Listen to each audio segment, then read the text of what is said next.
Magandang araw mga ate at mga kuya. Welcome sa akin channel, ang Kuya Nanding M. Ang Kuya Nanding M ang tuloy-tuloy na magbabahagi ng mga karanasan, mga kwento at mga pagninilay na sana'y kapupulutan natin ng aral.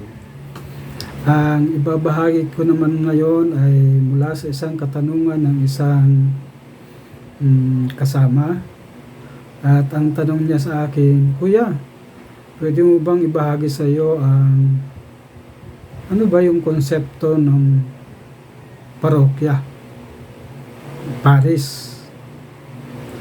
Sige ka po, at medyo matagal-tagal ako dyan. Maraming mga basic concepts ang pwedeng ituro nito sa paaralan, pero meron lang akong tatlo na basic concept na madaling maintindihan. Unang-una, ang katagang parokya ay isang neighborhood organization, no? Ito ay ibinibigay ng diocese sa isang parish priest upang meron kang mga certain boundaries na tinatawag, itong mga parochial boundaries, na kung saan mangangasiwa ka sa iyong mga komunidad. Neighborhood organizations ang karamihan dito, dahil ang neighborhood ay maraming klase. Meron dito na iba't ibang klase ng tao, hindi magkapare-parehas. Merong mga iba-ibang sekta, iba-ibang paniniwala, iba-ibang relihiyon, at iba-ibang takbo ng pag-iisip. Pero ito ay mga neighborhood community. Kaya kung papasok ka sa isang parokya na sasabihan mong ito ang area of responsibility ko, kailangan meron kang kasanayan sa pag-ikot, pag-alam ano bang mga neighborhood organizations dito na nakapasok. Merong mga neighborhood organization ng mga single for Christ, mga couples for Christ, no? Mga homeowners association, no? Merong iba't ibang association na naandito. Pero ito ay neighborhood, magkakapitbahay. Ikalawa, mahalagang malaman natin na ang paris ay mga tao, hindi ito mga hayop. So mga tao ito, ibang-ibang klase ng tao. Mayroong mga tao na hindi nagsisimba, may mga taong malayo ang loob sa simbahan, mayroong mga tao na kanya-kanyang disposisyon sa buhay, pero mga tao ang sakop ng parokya. So kapag sinabing tao, naandyan ang iba't ibang klase. Merong mga may sakit, merong mga malulusog, merong yun nga kanina, yung mga different organizations, iba't ibang klase ng tao ay naandito sa parokya. Kaya lang, kailangan alamin mo ang iba't ibang klaseng tao na naandito. At iba't-ibang mga trabaho din. Halimbawa, yun nga sa study na ginawa namin sa research, ang kalakhan sa isang area ay mga contractual workers, mga construction. Yung iba naman ay mga